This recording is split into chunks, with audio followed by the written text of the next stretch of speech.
Dal Molin, lei è tra i 170 parlamentari che hanno firmato la moratoria.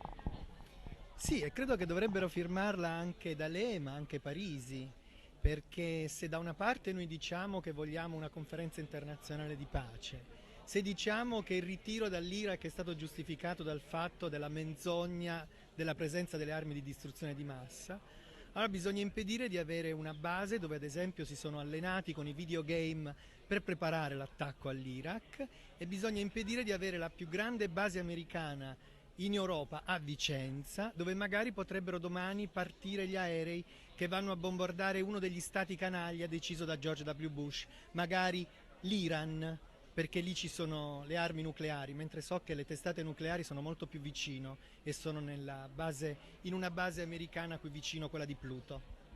Non c'è bisogno di andarle a cercare così lontano. Quindi per questo motivo sono qui, perché ci credo ancora, perché credo che possiamo farcela, anche con un strumento di logoramento dei nervi.